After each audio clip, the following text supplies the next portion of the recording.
Thank you, Guillermo. Thank you very much for the invitation. First of all, I want to say that if by any chance someone is not listening to me very well, please tell me, because here in my office we don't have the best of the connections in the world.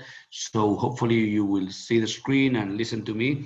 I'm going to speak about this project, as Guillermo said, and it's a great honor to be back revisiting this building we did 4 years ago, because as Guillermo said before, it's been probably the most important building we've done, not only because of its size and of its recognition, but mainly because of the themes that it touches, which we think that are very contemporary in a let's say crossing between infrastructure and nature, which is something I understand you are dealing with in the course you are undertaking this year. So it's lovely to maybe make a contribution which can be somehow useful for the themes that you are dealing with in this idea of the temples of the periphery, which is a very beautiful, let's say, pairing of ideas, the idea of the temple and the idea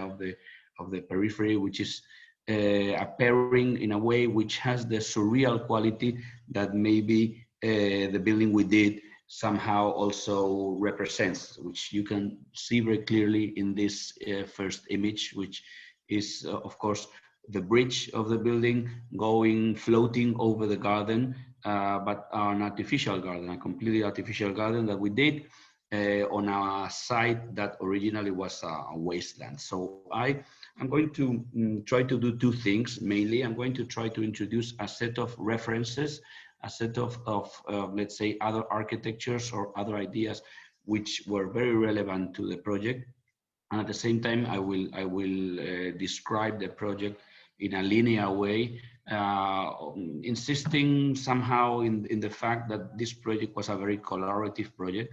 It was done with a big team, and it shows somehow the input of many different expertise, opinions and inputs, which you somehow have to deal with when you are doing something of this scale and of this complexity. Here you can see first image from the airplane. The first thing we have to say is that the site is also a three-dimensional site in the sense that airplanes fly over the building constantly, because this is in the highway, aerial highway of the Barajas airport. So in a way, it's interesting to have this first image, which is the territorial image. This project is done in a very, let's say, territorial sense, in the fact that Madrid is a very complex, let's say, ecology in artificial and also in natural and urban senses. And here you can see somehow the complexity of the site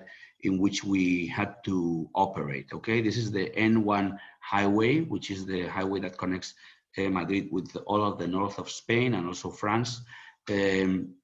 And there are some sort of bands which are in a very artificial way situated and which delimitate green and not so green or wasteland spaces, like here this golf course, and then this low density complexes. Here is the river Jarama, so all this area is protected, and then all this area again is protected, which is the green land that goes through the eastern and northern limits of the city, which is called Casa de Campo, and then it's called El Pardo. And here in the back, you see quite an important mountain range in Madrid, which is the Sierra de Somosierra, Guadarrama, and then to the east becomes Gredos. And of course, this is where all the water of the city is obtained, and which somehow permits a city like Madrid, which is right now close to 6 million people, have a supply of water in a terrain which is in the center of Spain, which is quite dry. So there's a big reflection of how to deal with all these artificial and natural coexistences, and how to deal with the water as a theme related with the desert, of course, which is the theme of the project. This is the project that, as it was finished.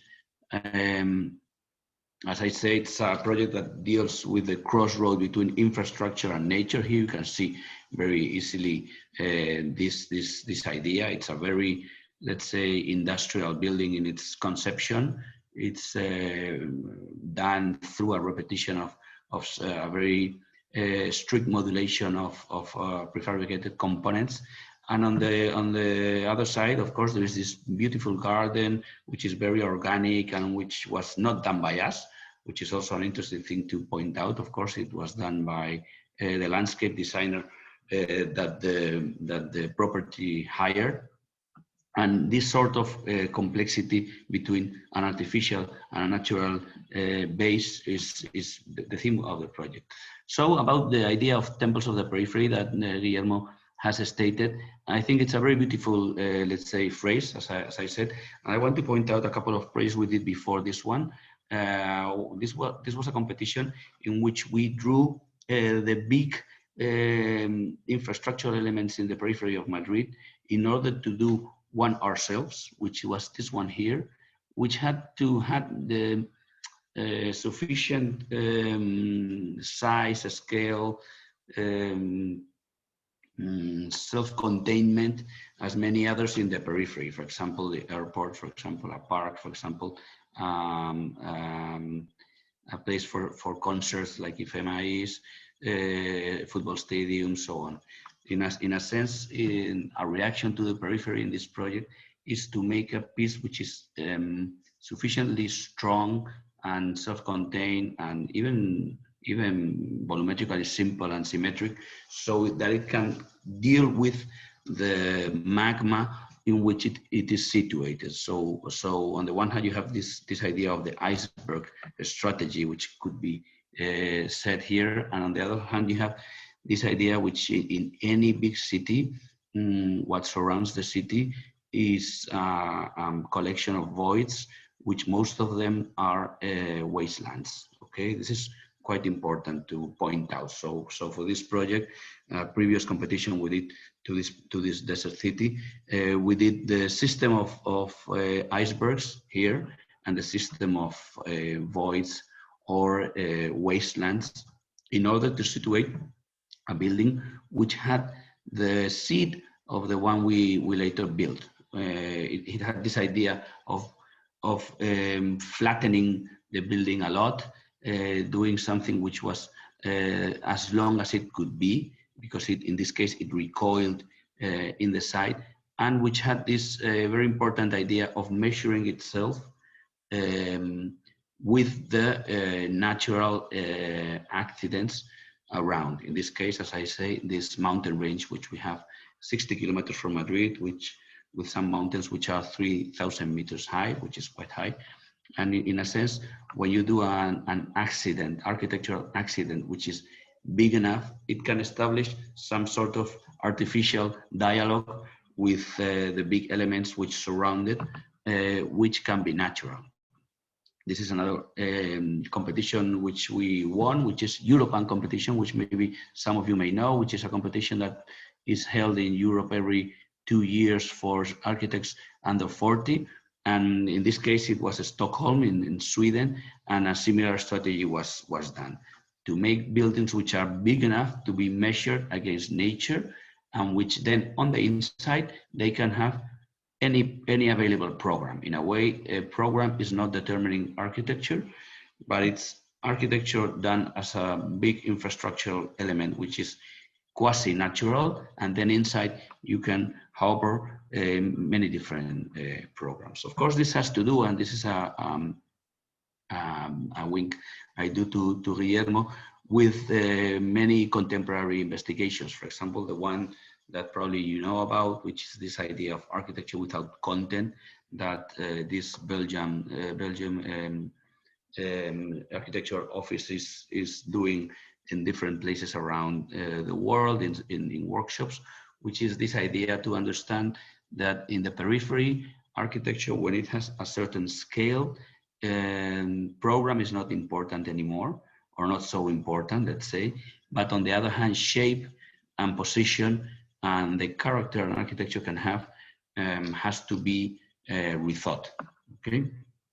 Of course, in the case of our project, this had to do with a very dear reference which I studied when I was at the AA, as Guillermo pointed out, the Cedric Price Fan Palace, a wonderful theoretical project of the 1960s in England, which was a huge infrastructure in the middle of a wasteland in the east of London, which was thought out with the logic of the engineering, and which later on could incorporate any given program to do, in this case, with leisure activities. This was a big reference for our building.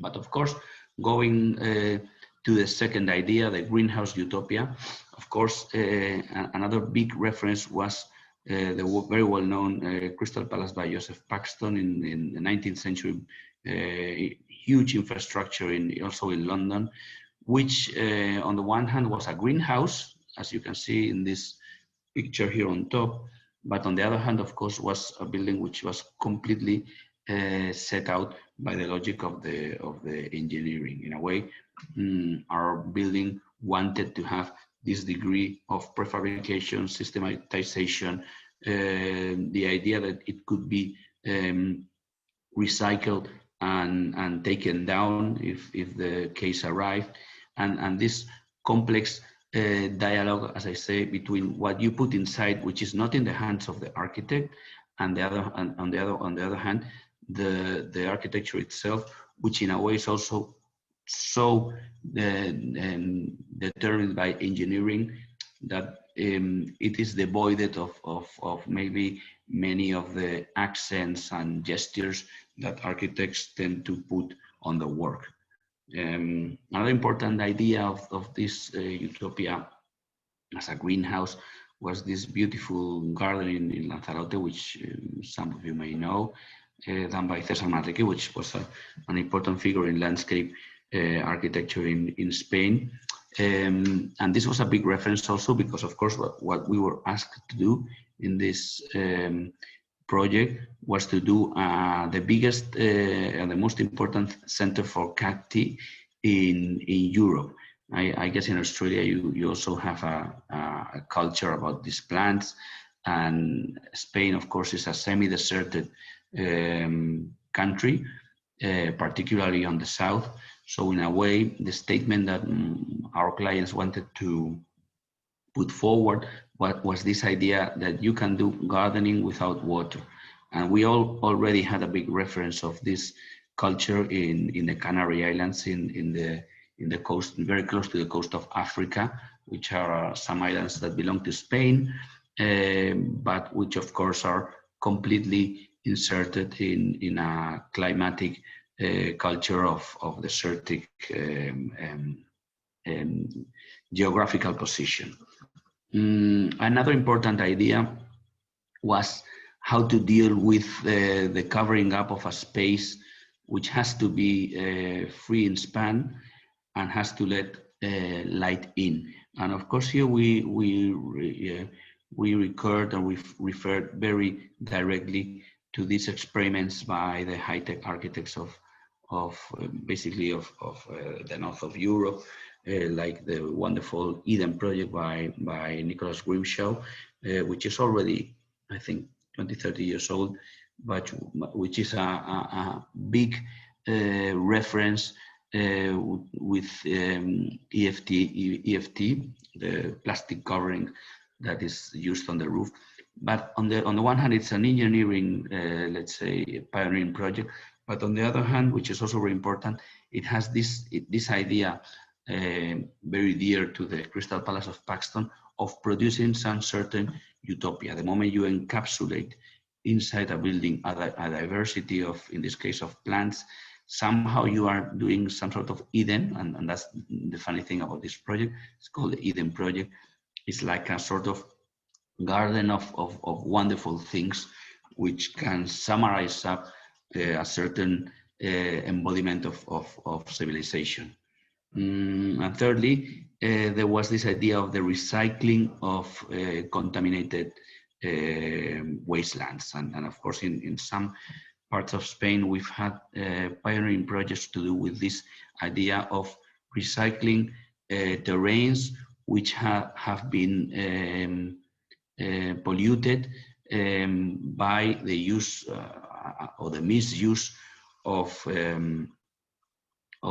rubbish being dumped over those lands for many, many years. And in our case, we had precisely this place, the situation. And of course, this is also an important reference, which to Mies van der Rohe, and this is a little bit fun photo montage we did when we finished the building, with this idea of dealing with modern typologies that can, once again, cover big spans. So we will go back to that later.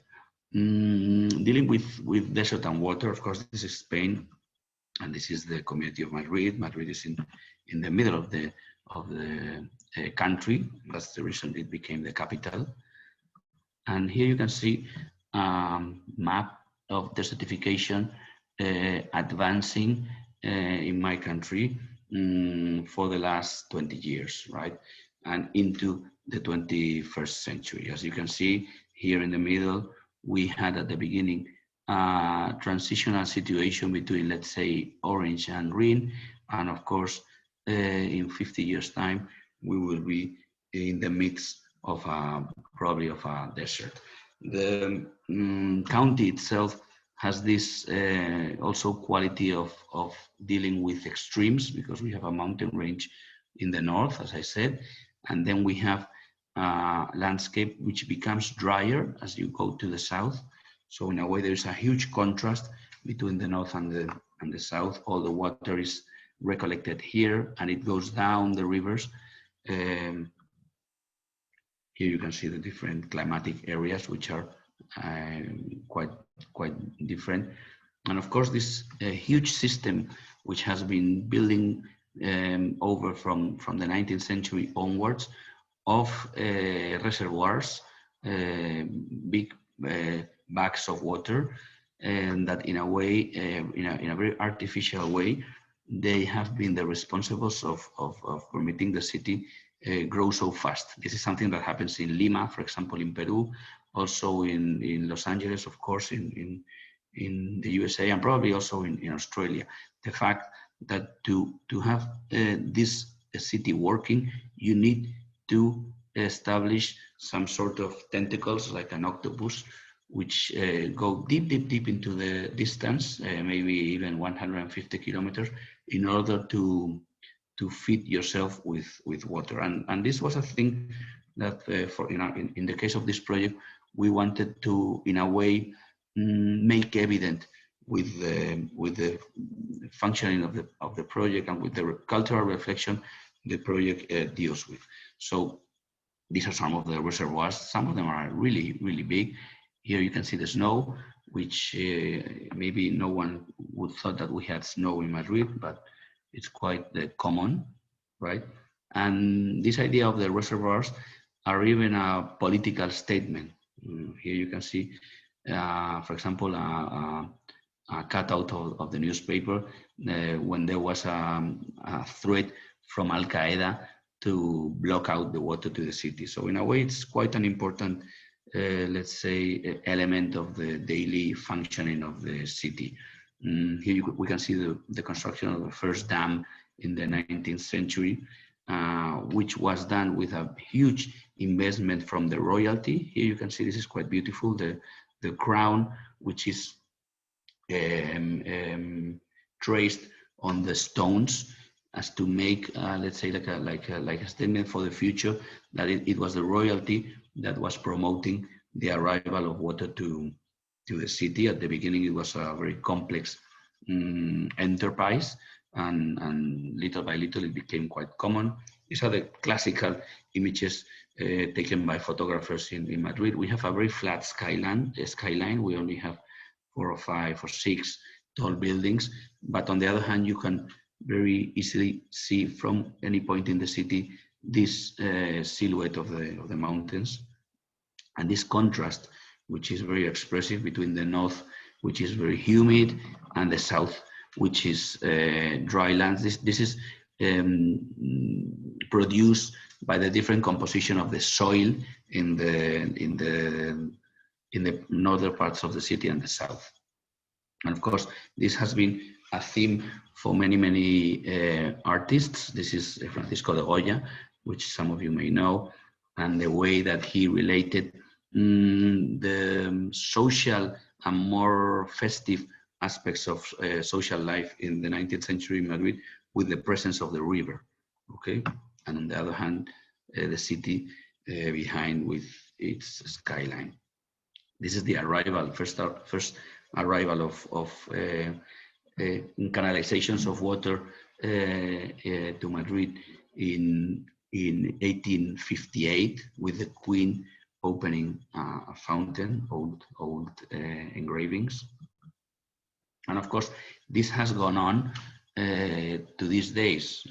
We have this is probably the most important landscape project that has been done in Madrid in the last 15 years, which is the turning of the river Manzanares in its situation on top of the city into a linear park. Here you can see this is like before, after. So we had this huge highway on top of the river, and all of that has been turned into a linear park, which somehow celebrates the river once again. Here you can see the results. So again, this was more or less the cultural situation in which this project we wanted to make some sort of statement about water recycling, the presence of the desert as something which doesn't have to be negative in a way, and we have to deal with the presence of, like I say, a very dry climate as an advantage. This is the infrastructural complexity of the site turned into a drawing. We even had a circuit of racing cars here, very close to the site.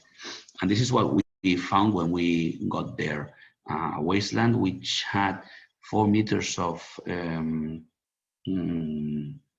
asphalt that had been dumped on top of the site for many years. And the first situation was we had to dig this all this debris in order to turn it into this. So in a way, the project is not so much a project of architecture or even of construction. It's a project of turning a landscape which is like this one into this one in 5 years in a very complex process of recycling of the land, taking all the polluted asphalt to certain places to have it recycled and so on. Of course, this was not done only by the architectural office, but as I said, with a team of many experts. So we began planting the garden. Funnily enough, the garden was planted before the architecture, and this is quite strange because normally you do a piece of architecture and then the landscape comes at the end and the project is completed. But because of the nature of this process, it was done the other way around. So first, the clients decided to build their garden, and they left us enough space for doing the greenhouse, but the garden was already growing when the project was being done. This is the diagram we got from the engineers that were in the project before we came there. And as you can see, it's a very basic diagram in which they wanted all the different parts of the program: cafeteria, investigation spaces, reception spaces, the greenhouse itself, a parking space, and so on. They did this sort of very basic and quite clumsy layout of like a campus, which was extended on top of the site.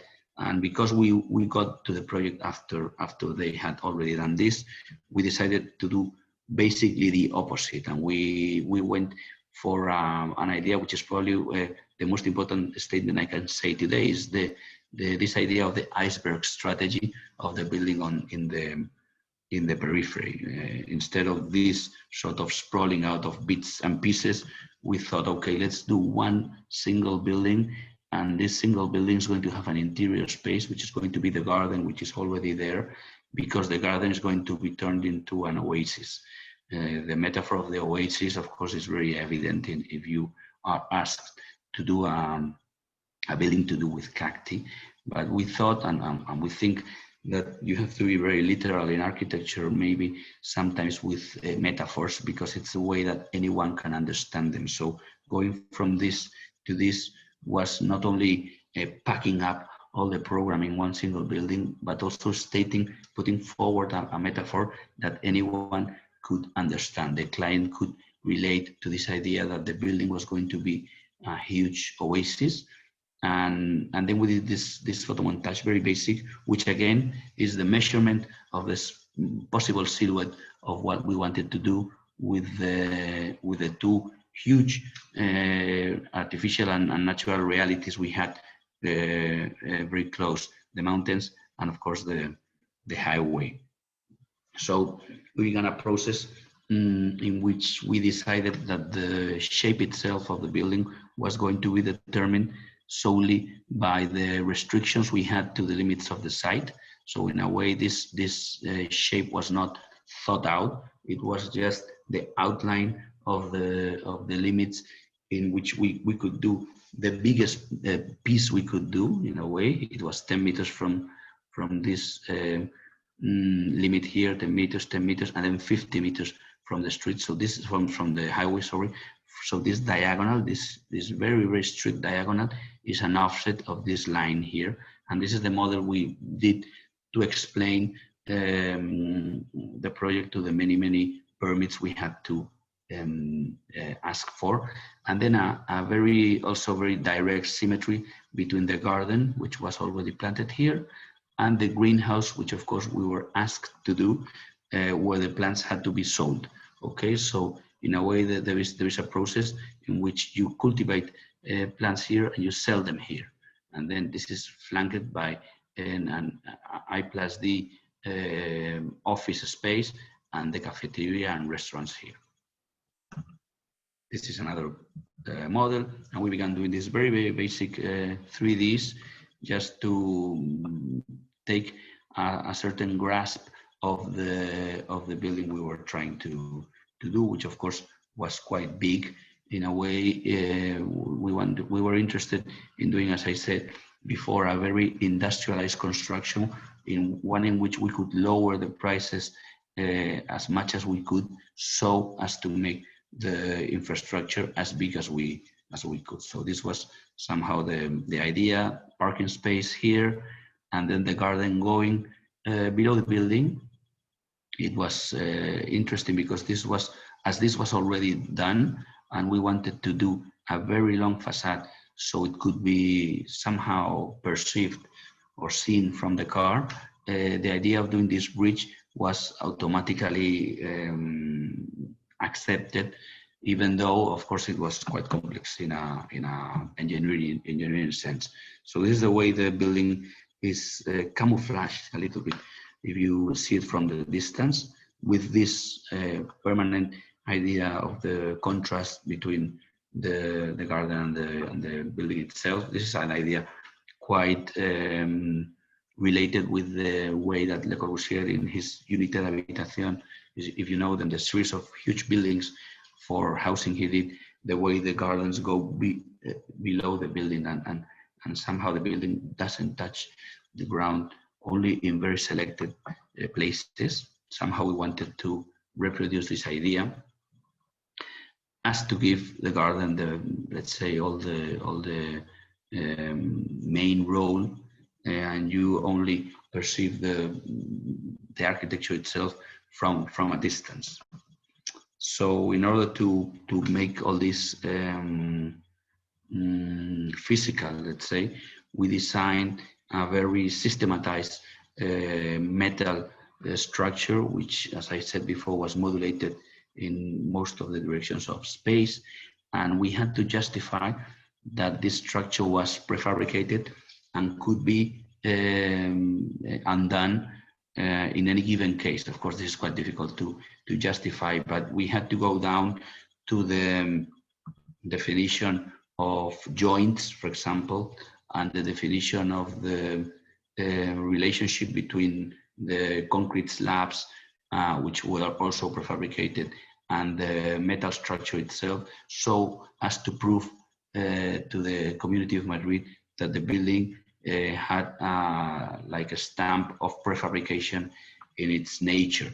If not, we would not have been able to do this project, and that's the reason of the metallic frame, which is very evident when you use the building, because you can see it all over the place. This was the construction of the bridge. As you can see here, this is 2016, 5 years ago, 4 years ago, 5 years ago, more or less. But as you can see here, the garden is already in itself 2-3 years old, so it has developed very, very quickly, and the building is still under construction, as you can see here. And then, of course, all the drawings are trying to make this statement about repetition in the architecture and complexity, diversity in the garden itself. If we do more or less a tour of how this works, of course, the building itself is organized, or the complex itself is organized as to organize some sort of itineraries, so that you can, first of all, walk through the garden and then go to the inside of the greenhouse to buy some plants, or maybe go to the restaurant or do some different activities. Here you can see the bridge, the way that you, the moment you go in, you lose the reference to the highway, and somehow you get transported into a certain utopia, some place where you don't really know where you are, and that's the reason this sort of cloister that the architecture produces is trying to drive you away from the exact references of the periphery, which of course are quite hard in the side of the highway, and on the other hand, you are being projected, as you can see here, to the views of this protected landscape, which forms, as I said before, the western and northern limits of the city, in a very, very vast protected space with natural, with animals and with many historical references, because of course this was the forest that was used by the kings of Spain to hunt and so on, to hunt, sorry. This is probably the most iconic picture which was taken of the project, because it reflects very well this idea of the very artificial bands which organize themselves, subsequently water, plants, the bridge, the sky itself, in a sort of very artificial montage. I would like to make a statement in this class that all these processes are really artificial. There's nothing natural in this image. Let's say even the sky is quite artificial, because it has been tuned up by the photographer.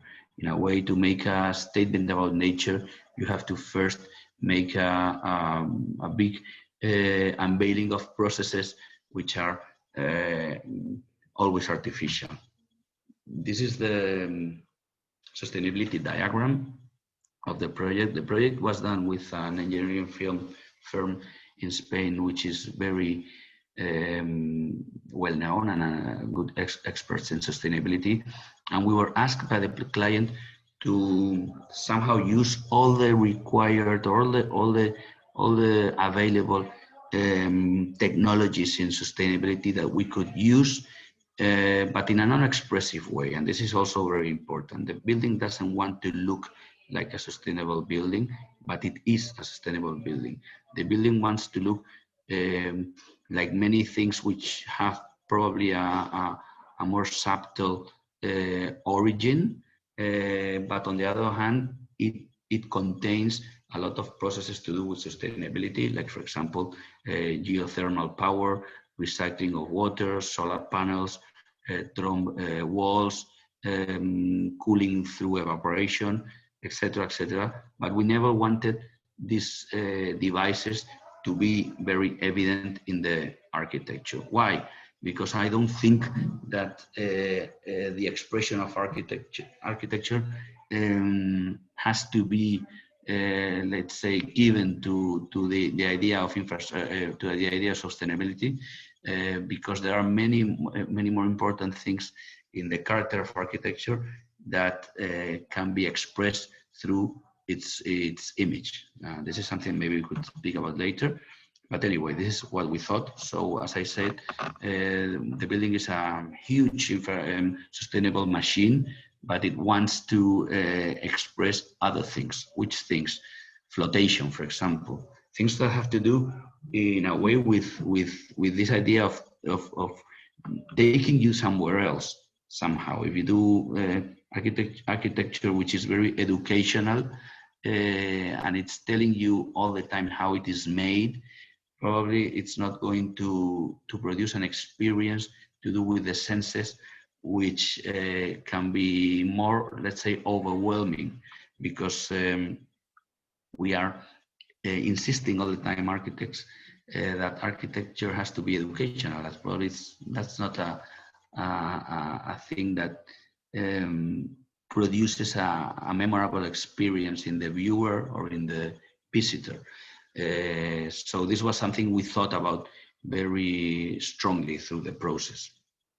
The roof, of course, was a theme in itself, because we had to make this huge 40 times 40 meters of columnless space in which we wanted to put in the greenhouse. And we had many doubts, really. These were some of the sketches I did. We made a lot of models. We really didn't know what to do with this space, how to cover it up. And we ended up working with two specialized engineering firms in Spain. One of them is probably the best expert in EFTA working today in Spain, from Galicia. And we developed this idea that we needed to have a very, very light roof that could put light inside the space for the plants to grow. And we had to somehow cover this up in the lightest possible solution we could think about. So we made this model, which basically were 4 beams, very complex beams, really, because they are made by cables on the inferior bit and by steel structure on the superior bit. So it's a sort of hybrid situation, and with a geometry which is determined by the fastest way to put water out of the roof, because of course, when you do a roof of this span, you have to think about the evacuation of water very from the start. So somehow we developed a very let's say blobby form, because these shapes are not coincidental. This one is the same as this one, but this one is the same as this one. So in a way, it was the fastest way to evacuate water, and this gave place to a system of beams with space on the inside for the installations, for cables and things going inside them. And as I said, this mixture between a tenserity structure in the lower part of the beams and a triangular beam on the upper parts. Of course, this was developed by these engineering firms I spoke about before. One of them is called Lastra y Zorrilla, the other one is called Arenas Asociados, and we had this wonderful collaboration with them. Of course, we were always behind in the process, but we had a big input in the general disposition of things. But it's very beautiful when you do that model and then someone comes and explains that the way to do this knot is something as sophisticated as this sort of things here, which translate into the building the logic of other disciplines, like for example, naval engineering or sailing, or different expertises that are not so much inside the logic of architecture, but of other disciplines. So you get through the process these situations which are quite beautiful to see. The plastic itself also had a very complex development, because we had to test different densities for the light to come in an optimal way for people and for plants, which of course don't have the same requirements of illumination. And these are some pictures of this process going up. I think we have a small video here. Yes. Hopefully it will work. I would like Guillermo to tell me how much time I have left.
Okay, so continuing with this idea of the way the roof generates some sort of protected space. Here you can see the interior views. Here I want to point out something. I don't know if I spoke with Guillermo some time before, but the pictures of the outside of the building through the eye of the photographer were treated in a very exuberant way, pointing out, let's say, the importance of the greenery, the contrast with the architecture, very saturated, let's say. But on the inside of the building, the photographers wanted to do the opposite. They wanted to somehow make a flatter or colder or whiter feeling, so as to, let's say, insist between on the differences between the outside and the inside of the project. So I also want to say this because, of course, if I want to make a statement about artificiality in a way, the post-production of the photograph itself also has to, if you finish a building and you want to register it in a professional way, you also have to make certain decisions in this post-production and on what feeling you want to convey through the pictures of the ideas which are latent in the architecture. So in this case, as I said, we wanted to accentuate this sort of milky feeling that you have when you are inside and below this huge, very white roof, where only the white of the roof and the black of the structure of the architecture is establishing a dialogue with the green of the plants themselves. Of course, this space is thought not only for acting as a greenhouse space or as a big shop of a garden center, which is what this part of the project really is, but really we thought about it as something that has to be useful in the future when maybe this program leaves the building, and that can be used for many other programs, like, for example, let's say a presentation of a perfume or a shop to sell cars. In that sense, the building, in the 5 years it's been working, this space has been used for many different things, because all this furniture can be taken out. and moved. As you see here, it has wheels, so so the space can be emptied and used for many other things, which of course also make a profit for the owners of the greenhouse, of course. So as I say, this is a very flexible multifunctional space, and that's one of the reasons we insisted in having no columns in it, because we wanted to have a very universal 40 times 40 space in a very Miesian flexibility way for many different programs to arrive in the future. I think this is also something that has to be taken into account when you work in the periphery, is that programs are probably going to change, because the periphery is a very unstable programmatic entity in the city, always. In its definition in itself, if you are in a periphery, the programmatic components of what is around you is going to change probably over the time many times. So in a way, you have to deal with this unpredictability through architecture. And in that sense, this space was, as I said, thought as something that can contain different activities in the future. This is a drawing for explaining the facades. If you do a very flat building, that like we had to do here, because we could not go up from the limit of 6 meters from the ground, maybe you can have the temptation, which we were very interested in accentuating horizontality. And the way of accentuating horizontality probably can be helped by doing this sort of very horizontal overhangs that in our head had to do with some of the modern examples we loved from the 1930s, like for example the architecture of Eric Mendelssohn, which some of you may know.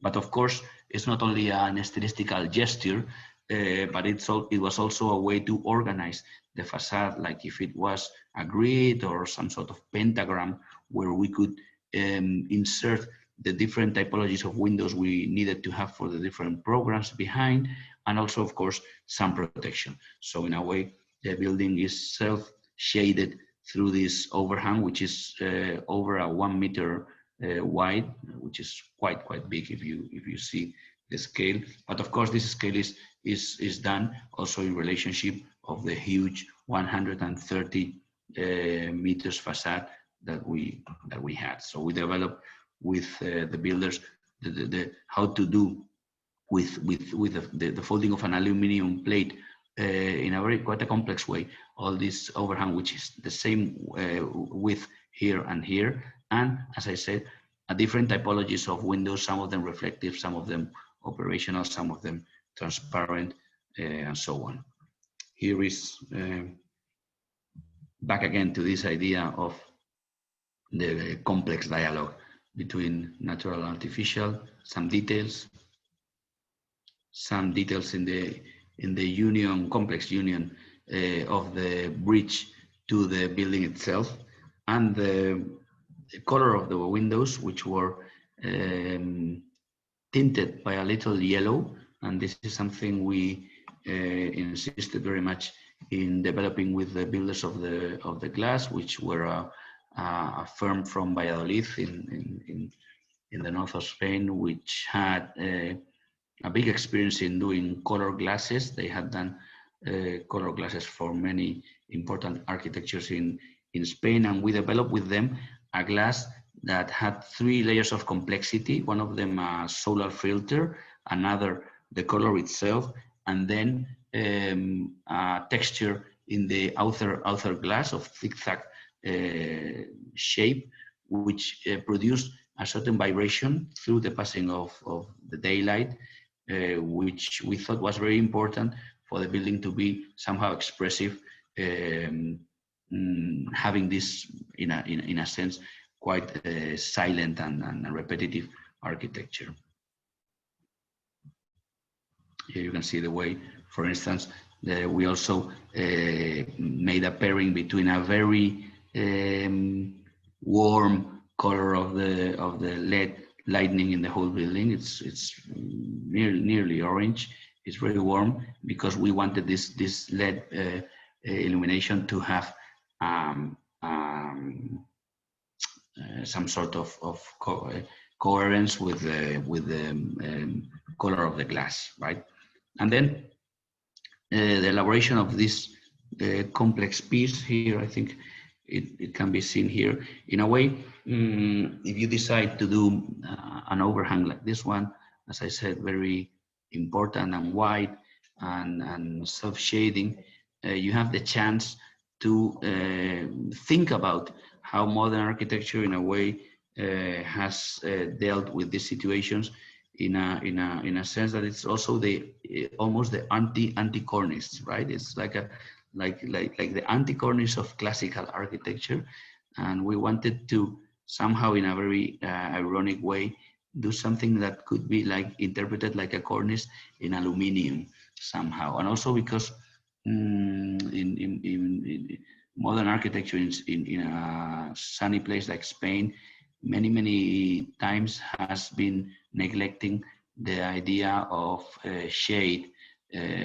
because they wanted to maybe do very flat facades, and we are a little bit at odds with this situation. And one of the experiences of doing this building has been the fact of understanding that architecture needs to somehow protect itself from rain and sun, and you can do that in a very abstract language also, right? Okay, this is of course, the environmental situation of the roof in its connection with the facade. This is one of the drawings that was published by someone from your class, I think, or one of the teachers. Thank you so much. It's beautiful to see it.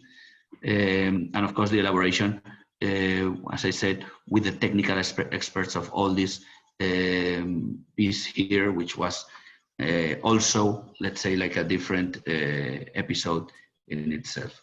This is some of the interiors with the double facades we have, which face the orientations of the building, which are more exposed to sunshine, which is in Madrid's south and west, and where the cacti, which need more light, are placed, like you can see here.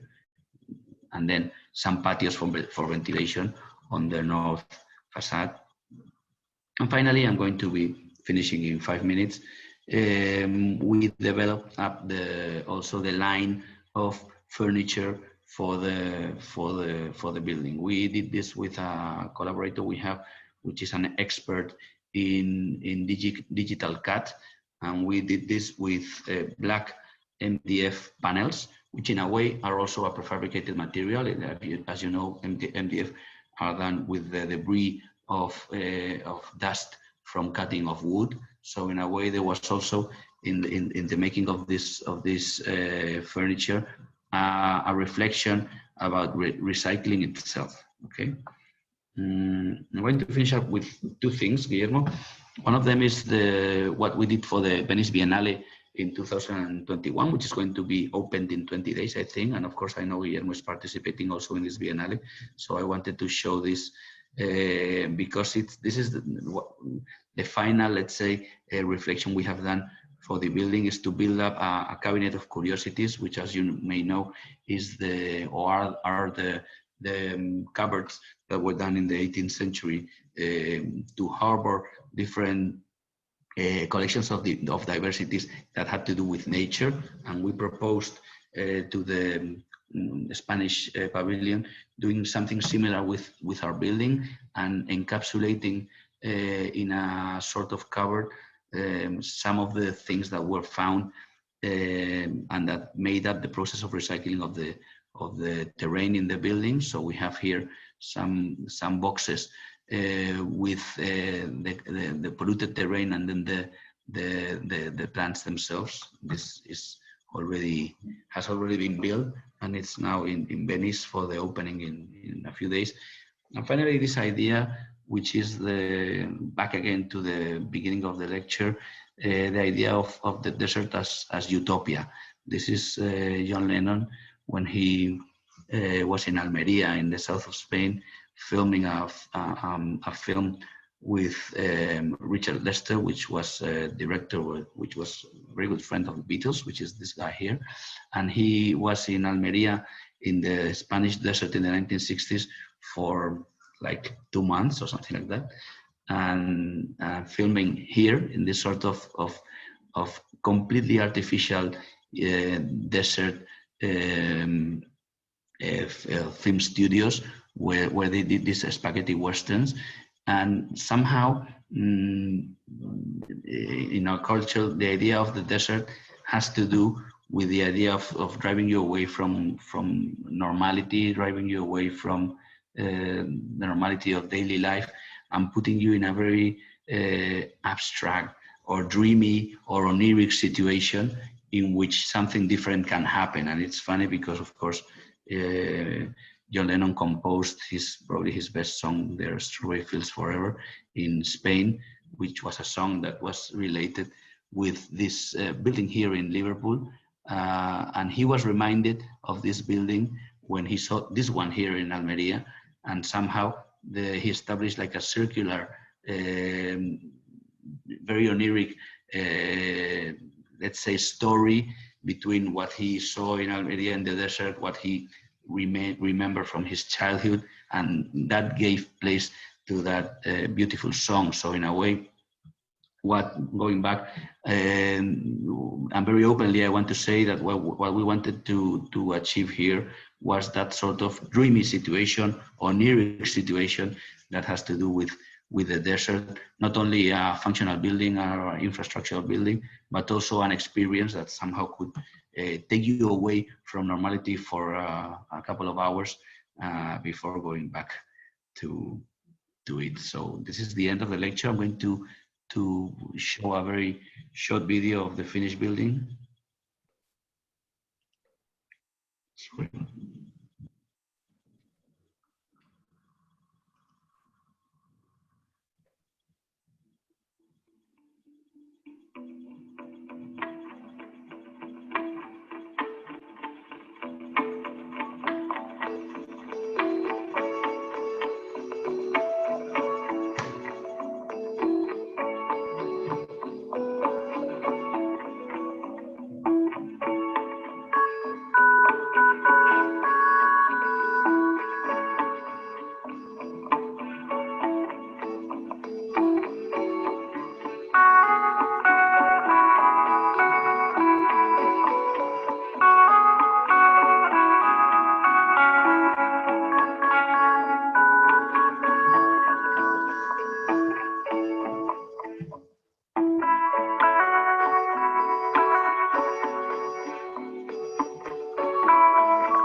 Okay, thank you. So I don't know if we have to cut or we can make any comments. Guillermo, thank you very much.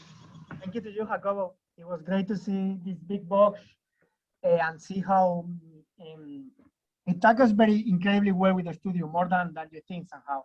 It's just a few of the smart decisions at the territorial scale, at the scale of the plan, thinking that the building has the ambition not to relate to other architectures, but to the territory itself.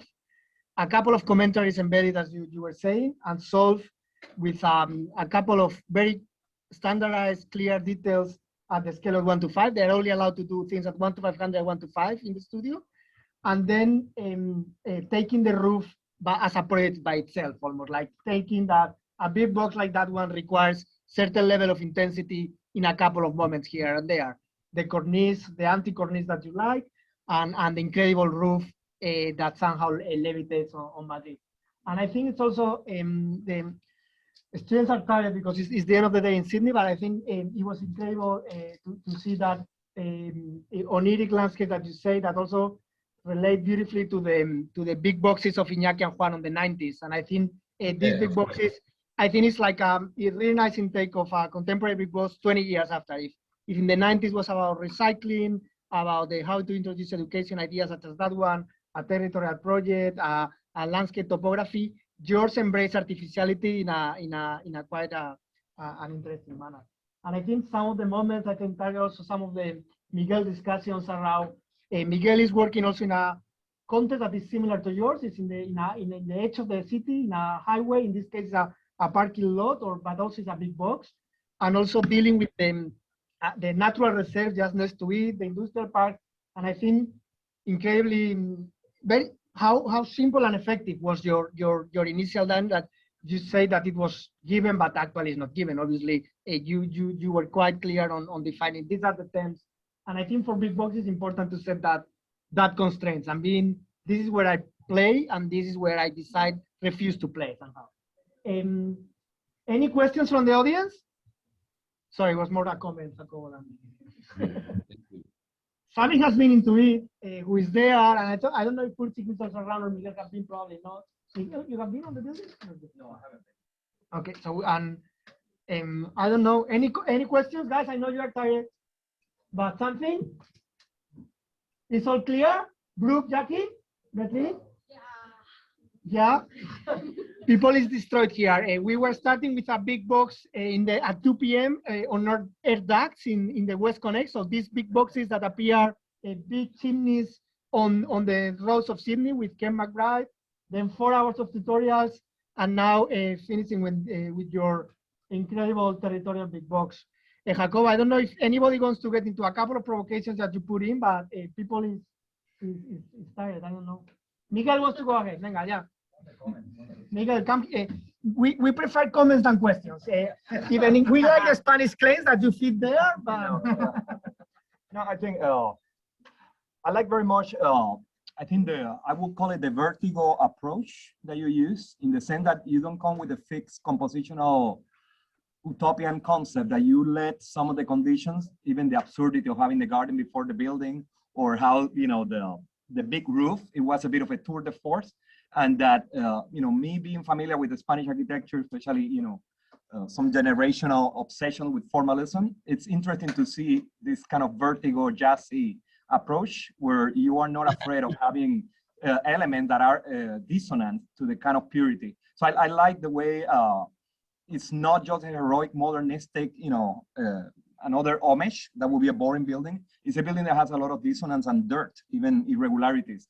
And I think that's very interesting to me, and bring it back to, it would make it very contemporary in an interesting way, right? The accidents, I guess, that are like unresolved. Yeah, it's a comment, and I like it very much, the presentation today. I think it's very good for our students to actually, because we are very meticulous here about demanding compositional clarity in the scheme, and it's nice when they see a building that has a lot of irregularity. Areas of impunity. Exactly, and accidents. No, thank you. That's a really precise comment. And thank you for these terms of vertigo and jazzy. I really identify with them.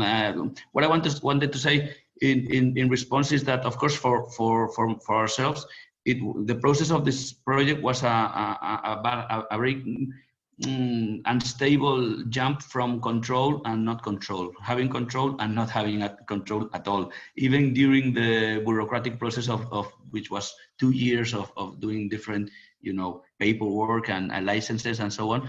And somehow we felt that it was not in our hands at all, but on the other hand, we knew that through the simplicity of shape and the plan and the architectural basic devices, we could exert some control in a process that was completely out of our hands. And so it was a learning curve in that sense of knowing that at a certain scale, you are not going to control everything at all. And as you very well said, you are going to have many accidents and unpredictable things happening. But on the other hand, if you are very clear about certain decisions in architectural terms, you can cope with it and somehow have some sort of identification with the final result. So yes, I think your reading is absolutely what really happened. And Ursi also wants to go. Yeah. ¿Qué tal, Jacobo? Hi, how are you? I want to kind of ask the inverse questions that Miguel asked you, in the sense that what usually in a building of this scale tend to be the most regular element, that is the structure that covers the largest span, right?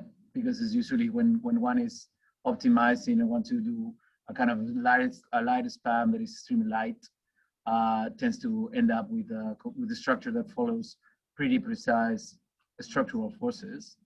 You choose to actually test more geometrical irregularity by having curves that are basically one after the other, shifting in one direction and the other, and not having a kind of consistency. And and then the rest of the building, things that have smaller spans, or kind of much more less problems surrounding around a structure. Regularity is the way to operate. And I was really curious about that decision. And I imagine, I mean, the initial diagrams of the structure of the roof seem much more complex when you introduce 3 holes on them, and seem to be, producing a different, or a kind of a series of 4 beams that were slightly different. But right now, I was trying to figure out why or how, what is the logic behind these 4 beams that have a profile that is first flat and then goes up a little bit. No, absolutely. Again, it's a very intelligent understanding of what's there. Someone that wrote a piece about this building, which is Eduardo Prieto, he wrote that the roof was like a sort of hump in the top of the building, and that he found it difficult to trace a connection between the architecture and the roof. And it's an uncomfortable relationship, and you are right. In fact, when we were finishing the structure of the architecture of the rest of the building, we still didn't know how to do the roof. And because we made so many tests, and really there came to a moment that we really were a little bit lost, and we didn't know how to solve it. And I think that shows in the architecture. And that's going back to the idea of the jazz improvisation. In a way, the roof was the final improvisation in a very tight process, and I think that shows. So sometimes I felt uncomfortable with this idea of the roof not having really a relationship with what's below. But then I thought that could be turned into an intellectual argument, let's say, in the sense of having experts come and solve the end of the project in a way that you have to trust them, because probably they are going to see the situation from a perspective which is not so conditioned as yours. So again, it was a learning curve. And well, so you're saying the final shape of the roof was more defined by the structural engineers than by your decisions? Well, we made a collaboration. These people, in fact, they were in Santander. I don't know if Guillermo knows them, but I was driving there every week for like a month and a half with the models and so on. And it was more or less thought between ourselves. In fact, this idea of the beams having a simple curve was there for half of the process. And suddenly one day they realized that if we shifted two beams and the other ones in 2 ways, we could produce an even more blobby surface, which was better for the evacuation of water. And that simple decision gives way to the whole silhouette of the building, which is a very technical, flat and basic decision, is to say, if you do like this with each 2 beams, you get a better evacuation of water. That's it.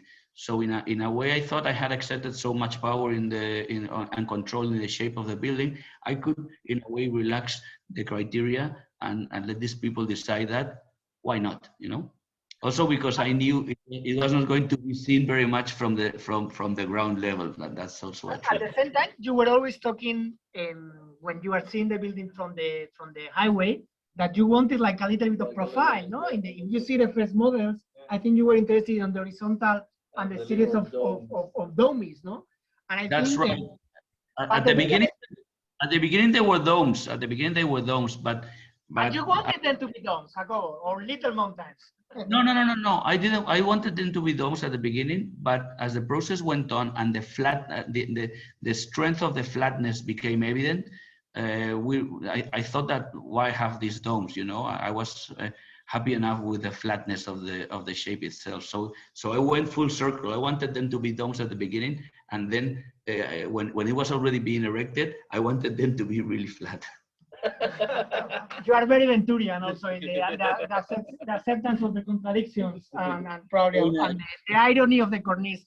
No, I think you can really, and I think this has to do with the Spanish architecture and maybe not so much with processes which are more driven by the corporate, but in a way you still can do these things in our country, which is to change the concept of certain parts of the building as you go along. That would be, that's starting to be impossible, but the same is impossible to be such a big box from a small office such as yours, which is still incredible, no? Like. Well, that's the reason I had to so much trust collaboration. Yeah. Absolutely. It's interesting how at the end it's a bit of an allegory of the Sierra Nevada. I mean, the city understood as a piece of infrastructure trapped between the desert and the Sierra Nevada, because literally the white Sierra Madre, yeah. Sierra Madre is the one. Guadarrama. The one that he shows at the distance. So you kind of framing, the initial framing between the geography of Madrid is kind of at the end explain the building. It's almost a model of that landscape with the snow, literally the infrastructure in the middle, and then the desert as a chaotic. Don't tell him that because Jacobo is going to use it. Well, there's an interesting element here in what you say, is that the connection, the technical connection, the physical connection between the roof and the rest of the structure is, they called it el apoyo deslizante. It's a sliding, ¿cómo se dice apoyo? It's a sliding support. Because they use Teflon. You know what Teflon is? Yeah. And they use Teflon to do the connection between the tube of the roof and the rest of the building. So that was designed like that, because if not, the roof would have transmitted such a strong forces to the building that the whole building would have twisted itself. So they had to design this Teflon connection, but also that's conceptual, because in a very physical way, the roof is sliding on top of the building. You know, it's not blended. It's not fixed. Great. Yeah. No, I think Jacobo, great to show us. We have lost all the students, so it's only Matt and McKinsey last there, and Maria and another one over there. The rest are the tutors. But no, great to see this. I haven't seen it the whole explanation ever as today, so it was good to see how artificial this piece of infrastructure it is and how artificial it is. No, great, Jacobo. Muchas gracias. Gracias a vosotros. Nos vamos a tomar una y nos vamos. Thank you, Jacobo. Thank you. Muchas gracias. Luego te llamo. Chao. Bye-bye. Ciao. Ciao, everybody. There is still people in the audience. Ciao. Bye, guys. Thanks for listening. Thanks, Jacobo. See you soon.